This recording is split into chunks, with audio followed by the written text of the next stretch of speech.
오늘도 하나님의 은혜와 사랑 그리스도의 능력이 든든한 교회와 이 말씀을 듣는 모든 분들에게 함께하기를 진심으로 축원드립니다. 마태복음 7장 1절로 5절을 통해서 먼저 들보를 빼어라 하는 제목으로 같이 은혜를 나누고자 합니다. 사람은 누구나 원죄와 자본죄가 있습니다. 에덴 동산에서 인간의 조상 아담과 하와의 선악과의 범죄로 인해서 사람은 태어날 때부터 원죄를 가지고 태어나게 되어 있습니다. 인간은 선악과의 사건 이후에 사망의 몸이 되었고 수고와 고통의 원죄는 예수 그리스도를 믿는 순간 모두 다 시침받게 된 줄로 믿습니다. 그러나 살아가면서 짓는 죄가 있습니다. 그것이 바로 자본죄입니다. 마음으로, 생각으로, 행동으로 짓는 죄를 말합니다. 그 죄가 너무 많습니다. 누구나 다 이런 죄를 짓고 있습니다. 그렇게 진실하게 살려고 복음을 위해서 살았던 사도 바울도 날마다 나는 범죄해노라, 나는 날마다 죄를 씻노라, 이런 고백을 하게 된 것입니다. 우리는 로마서 3장 10절 말씀처럼 의인은 없나니 하나도 없으며 이 말씀을 가슴속에 새겨야 됩니다. 이러한 자본죄는 솔직하게 하나님 앞에 무릎 꿇고 진심으로 회개함으로 모두 다 사함을 받습니다. 어떤 죄를 졌을지라도 하나님께 통회하고 자복하면 누구든지 용서를 받을 수 있다는 것입니다. 용서를 받는 자는 하나님께서 과거를 기억하지도 아니하시고 무조건 다 용서하시고 우리를 특별한 사람으로 사용하여 주신다는 것입니다. 그렇기 때문에 인간은 누구도 다른 사람을 절대적으로 비판할 수가 없는 것입니다. 하나님께서 용서하시고 하나님이 강하게 쓰시는데 사람이 누가 지난날을 얘기를 하면서 정죄하겠습니까? 그런 사람은 자기가 엄청나게 다치는 것입니다. 그래서 이런 말씀을 들으면서 나는 절대 하나님 앞에 터지는 일을 하지 않겠다라고 결심을 하면 아주 지혜로운 사람이 되는 것입니다. 성경을 보면 누구든지 하나님께 엎드리기만 하면 하나님께서는 절대로 버리지 아니하십니다. 그리고 가장 크게 사용하셨음을 말씀을 통해서 알 수가 있습니다. 하나님께서는 사울을 버렸지만 다윗은 버리지 아니하셨다고 사무엘하 7장 15절을 통해서 나옵니다. 인간적으로 말하면 사울과 다윗을 비교해 보면 사울보다 다윗은 더 엄청난 범죄를 한 자였지만 사울은 교만했습니다. 주의 종을 우습게 여겼습니다. 그리고 기도를 하지 않습니다. 무릎을 꿇지를 않았어요. 그렇지만 다윗은 죽일 죄를 졌어도 나단 선지자 주의 종의 책망을 받을 줄 아는 온유와 겸손의 사람이었고 침상을 적시고 통곡하고 회개할 줄 아는 그런 자였기 때문에 하나님이 다윗을 왕중왕으로 써주셨다는 것입니다. 그래서 성경에 교만은 패망의 선봉이요 거만함은 넘어집의 앞잡이지만 겸손한 자에게 은혜를 베푸시고 하나님이 써준다는 말이 있습니다. 이 말은 날마다 하나님 앞에 겸손하게 자기 자신을 돌아보면서 남을 높일 줄 알고 자기는 낮은 자가 되는 그런 온유한 자가 하나님 앞에 쓰임받는 것이고 축복을 받는 줄로 믿습니다. 사람은 살다가 보면 자기도 모르는 사이에 목에 힘이 들어가요. 돈이 생기고 명예와 권세가 생기면 목에 힘이 들어가는 거예요. 그날부터 추락의 길로 걷는 것입니다. 우리는 성경 말씀을 가슴속에 새기시면서 사시기를 바랍니다. 성도들은 절대로 남을 비판하거나 남의 티를 보려고 하면 안 되는 것입니다. 성경을 보면 노아에게는 아들이 3명 있었습니다. 함과 셈과 야벳입니다. 그런데 노아는 당대의 의로운 자였습니다. 그렇게 명칭을 의롭다게 함을 받고 살았다고 하는데도 불구하고 인간은 실수가 있습니다. 포도주를 너무 많이 마셔서 벌거벗고 누워 있었습니다. 이런 추태를 부리고 있을 때 함은 아버지의 허물을 들춰냈어요. 야, 아버지가 저럴 수 있느냐, 얘들아 가서 보라. 그런데 그 함은 저주받는 조상이 되어버렸고요. 다른 두 아들 셈과 야벳은 그 말을 듣고 아버지가 어쩌 그런다 하냐 그러면서 비판한 게 아니라 그 허물을 보지도 않고 뒷걸음질해서 하체를 가려주고 나왔어요. 덮어주었어요. 그래서 축복받는 조상이 되었다고 성경은 가르쳐주고 있습니다. 사랑하는 성도 여러분, 남의 티를 보고 비판할 것이 아니라 먼저 자기의 들보를 빼내어야 합니다. 주변에서 누가 됐건 간에 직장생활, 사회생활, 또 아니면 교회생활도 마찬가지입니다. 남의 허물을 자꾸 얘기하기 좋아하는 사람은 단절시키세요. 상대하지 마세요. 아무리 친한 사이도 끊어버리세요. 그래야 내 믿음을 지킬 수가 있습니다. 내가 축복을 받을 수가 있다는 것입니다. 오늘 본문을 통해서 먼저 들보를 빼어라 하는 제목으로 말씀을 드리고자 하는 것입니다.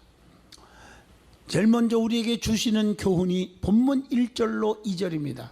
성도는 남을 비판해서는 안 된다는 것이요, 비판을 받지 아니하려거든 비판하지 말라. 너희가 비판하는 그 비판으로 너희가 비판을 받을 것이요 라고 말씀하고 계십니다. 남의 인격을 존중하는 자는 항상 상대방과 남의 입장을 바꾸어서 생각하게 됩니다. 항상 자기 입장에서만 생각하는 지나친 주관적 사고방식이 비판하는 죄를 무섭게 범하게 된다는 것을 아셔야 합니다. 이 세상은 산울림과 같습니다. 메아리와 같다고 말합니다. 내 입에서 좋은 말이 나오면 좋은 말로 들려오고, 비판과 악담의 말을 하면 그대로 비판과 악담의 말로 들려오는 것입니다. 왜 비판하지 말아야 합니까? 성경은 말합니다. 첫째, 판단을 내가 해서는 안 되기 때문입니다.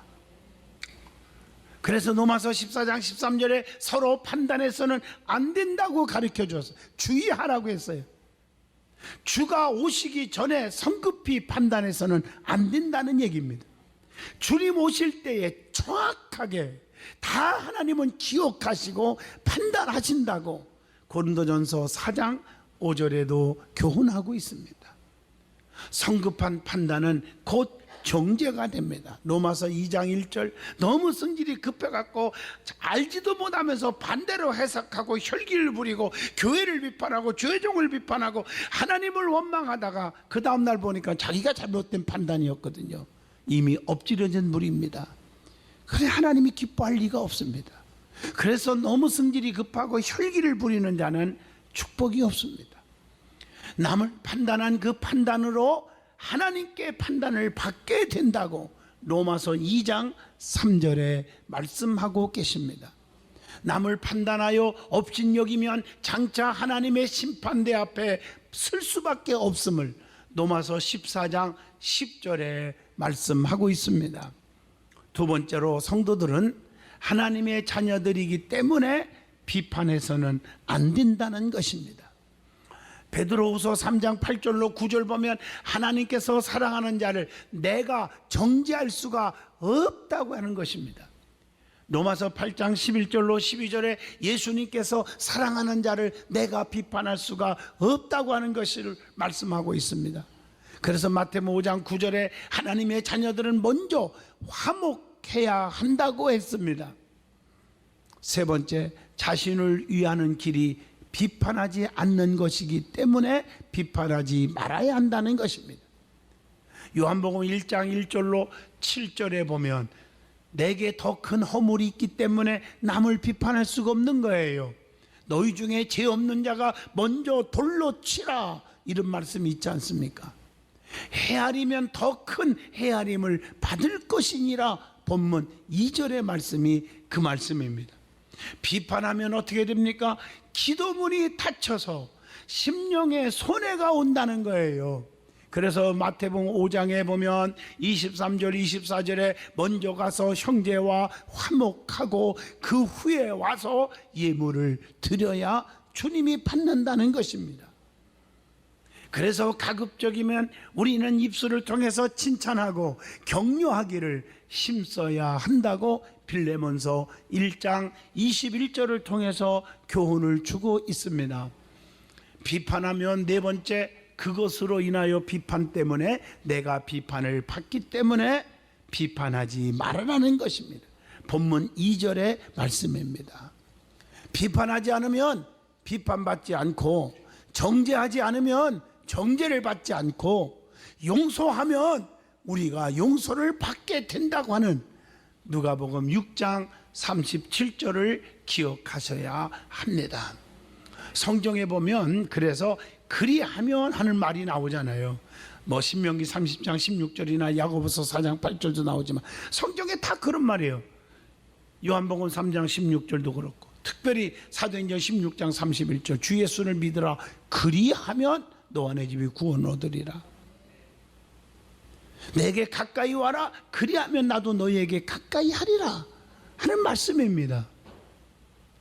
그리고 남의 애모를 보고 비판하면 안 된다는 얘기입니다. 요한복음 7장 24절 애모로 판단하지 말고 공의롭게 판단하라 하시니라.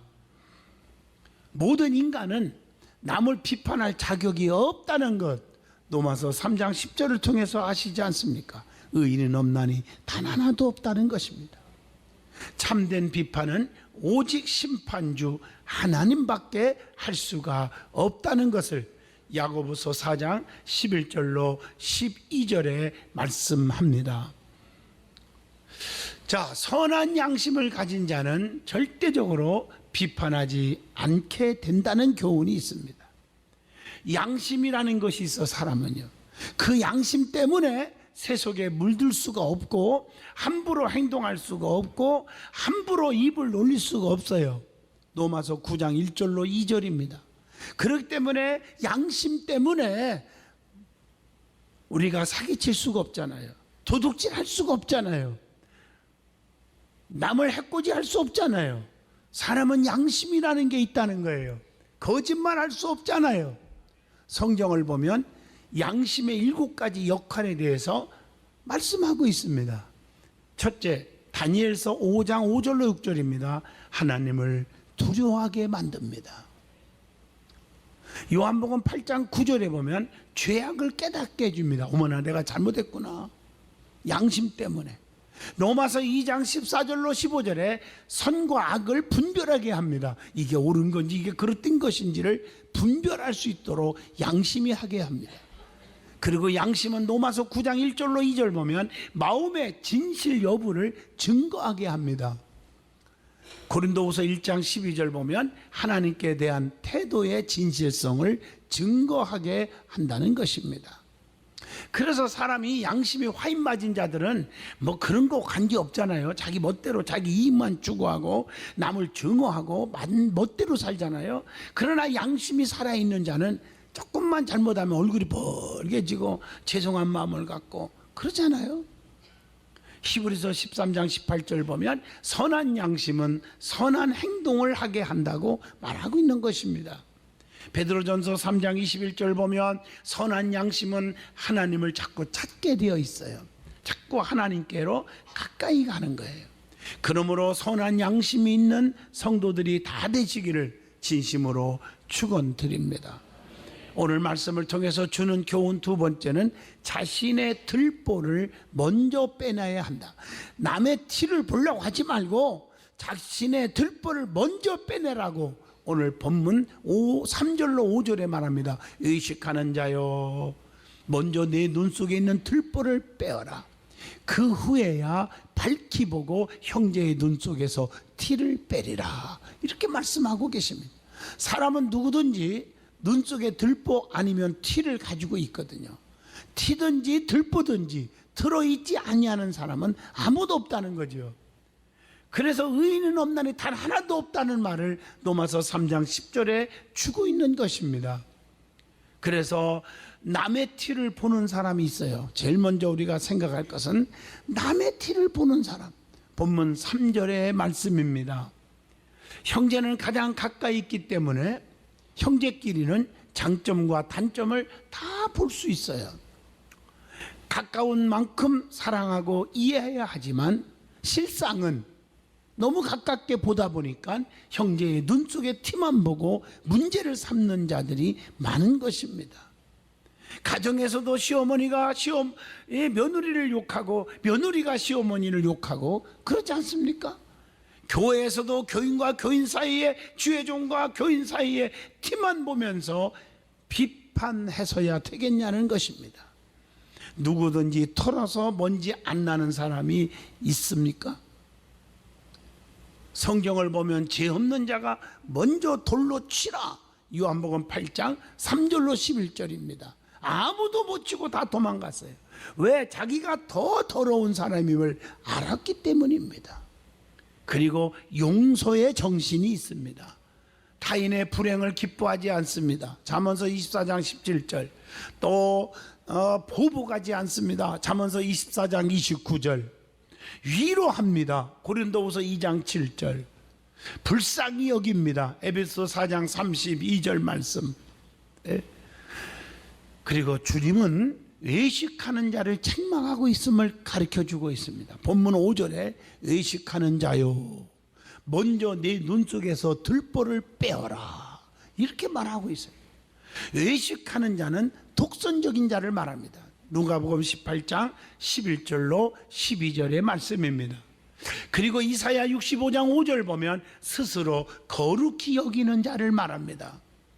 또 외식하는 자는 중요한 것을 잃어버린 자예요. 바리새인과 서기관들 같이 마태복음 23장 23절로 24절에도 나오지 않습니까? 또 외식하는 자는 거듭나지 못해서 탐욕과 악독이 가득한 자라고 누가복음 11장 39절에 말씀을 하고 있습니다. 그래서 오늘 본문 3절에 자기 속에 있는 들보를 깨닫지 못하면 안 된다는 것입니다. 아, 나는 정말 더 더러운 죄인인데, 나는 저분보다 더 연약한 자인데, 이런 생각을 하셔야 되는 것이죠. 자기 속에 있는 들보를 깨닫지 못하면 절대 안 되는 거예요. 오늘 본문을 통해서 우리는 아셔야 됩니다. 미련한 자는 자기 의만 생각해요. 자기 주장이 너무 강해요. 잠언서 12장 15절입니다. 그 미련한 자라고 그랬어요. 자기의 인자함만 자랑하면 충성된 자를 만날 수가 없다고 잠언서 20장 6절에 말씀하고 있습니다. 그래서 자기가 잘난 척하고 자기가 최고고 자기가 믿음 있고 자기 말만 오르고 교회 안에서도 내 말대로만 따르라고 하는 사람들은 보세요, 사람이 붙지를 않아요. 이걸 아셔야 돼요. 스스로 죄 없다고 하는 자는, 그래서 에레미야 2장 35절에 하나님이 그 사람을 심판하신다, 이렇게 말하고 있어요. 무서운 얘기죠. 그래서 남의 눈에 티를 보기 전에 자신의 눈에 있는 들보를 빼내야 한다. 본문 5절의 말씀이 그 말씀입니다. 들보는요, 성전 마루를 고정시키는 데 쓰는 큰 나무를 가리켜요. 열왕기상 7장 3절에 보면 기둥 위에 있는 들보를 45개를 백향목으로 덮었다, 이런 말이 나오거든요. 즉 남의 허물을 보기 전에 자기 자신의 엄청난 실수와 죄악과 허물을 볼 줄 알아야 한다는 것입니다. 자기부터 깨닫고 회개하고 남의 허물을 위해 권면하고 빼내어야 할 줄로 믿습니다. 다른 사람이 문제가 있는 것이 아니라 내 자신에게 문제가 있음을 아셔야 한다는 것이죠. 삐딱한 안경을 쓰면 다 삐딱하게 보이는 거 아닙니까? 노란 안경 쓰고 보면 다 노리끼리하게 보이는 거 아닙니까? 자기 자신의 안경을 바꿔 쓰고 봐야 될 줄로 믿습니다. 그리고 자신의 들보를 뺀 다음에 그 다음에 형제의 눈 속에 티를 빼라는 것입니다. 본문 5절의 말씀입니다. 스스로 자신을 씻을 때, 나 자신을 깨끗하게 씻을 때 악을 제할 수가 있다는 이사야 1장 16절의 말씀입니다. 그리고 마음의 악을 씻어버릴 때 구원을 얻는다고 에레미야 4장 14절에 말씀하고 계십니다. 사도행전 22장 16절을 통해서 보면 자신의 죄를 씻기를 주저해서는 안 된다고 말씀하고 계십니다. 그 다음에 영적으로 봅니다. 영의 눈이 모두 밝아져야 한다는 축복의 말씀이 있습니다. 여러분, 사람은 눈이 여러 가지가 있어요. 근데 그 중에서 좋은 눈도 있지만 잘못된 눈이 있대요. 그게 뭘까요? 자, 본문 3절에 나오죠. 자기 들보는 못 보고 남의 티만 보는 눈이 있다는 거죠. 그래서 먼저 우리의 눈 속에 들보를 빼고 형제의 티를 보라고 본문 5절에 말하는 것입니다. 입법자와 재판자는 한 분인즉 우리는 판단하지 말아야 한다고 야고보서 4장 12절에 말씀하고 계십니다. 그래서 죄 없는 자가 먼저 돌로 치라고 하는 요한복음 8장 7절을 주고 있는 것입니다. 우리는 각각 그리스도의 심판대 앞에서 심판을 반드시 받게 된다는 것을 고린도후서 5장 10절에 말합니다. 자, 그 다음에 볼 줄 모르면서 잘 보인다고 하는 눈이 있어요. 그게 뭘까요? 요한일서 2장 16절, 세상에 있는 모든 것이 육신의 정욕, 안목의 정욕, 이런 것, 이생의 자랑, 이런 것들이 다 세상으로부터 온 것이라 이렇게 말하고 있어요. 눈은 있어도 보지 못하고 귀가 있어도 듣지 못하는 자가 있다고 마가복음 8장 18절에도 말씀하고 계십니다. 눈이 어두운 자는 계시록 3장 18절에 뭐라겠어요? 영적인 안약을 사서 눈에 발라보게 해야 한다고 했습니다. 영안이 열려서 하나님께서 우리에게 베푸신 능력의 지극히 크심을 알으라고 에베소서 1장 19절에도 말씀하고 있는 줄로 믿습니다. 그리고 마음의 눈을 밝히사 부르심의 소망이 분명하도록 기도해야 한다고 에베소서 1장 18절에 말씀하고, 범죄를 쉬지 않고 굳세지 못한 눈이 있는데요, 베드로후서 2장 14절 끊임없이 범죄하는 눈이 돼버려요. 욕심이 가득 차요. 탐욕으로 가득 차 있어요. 잘못된 것입니다. 그래서 눈이 범죄하게 하면 빼어버리라고 마태복음 18장 9절에 이렇게 말씀하고 있는 것입니다. 그래서 또한 사람의 정욕을 따르지 않고 오직 하나님의 뜻만을 따라서 살아야 한다고 베드로전서 4장 2절에 말씀하고 있는 것입니다.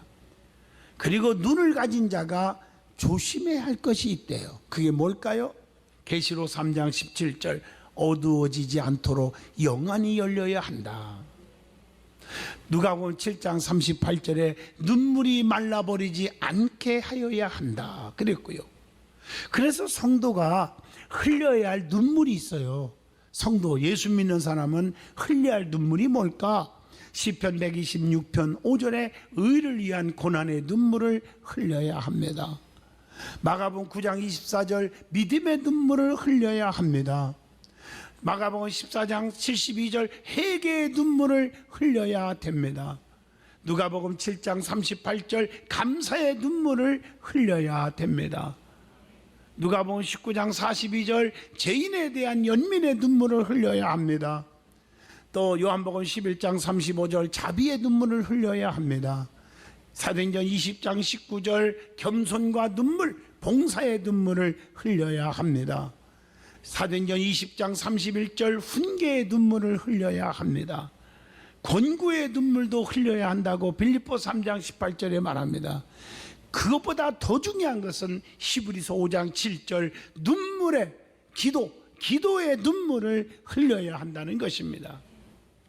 그래서 신앙이 교만해져서 남의 단점을 보는 눈이 되지 말으라고 본문 1절에 교훈합니다. 선줄로 생각하는 자는 넘어질까 조심하라고 고린도전서 10장 12절에도 권면하고 있습니다. 하나님께서는 교만한 자를 버립니다. 겸손한 자를 은혜를 주신다고 베드로전서 5장 5절에 가르쳐주고 있는 것입니다. 남의 실수만 보는 눈이 되지 마시기를 바랍니다. 결론적입니다. 남의 티만 보지 말고 자기의 들보를 보고 들보를 빼내는 그런 자가 되기를 바랍니다. 남을 사랑하고 남을 용서하고 관용하는 그런 여러분들의 모습이 신앙 가운데 있어지기를 바랍니다.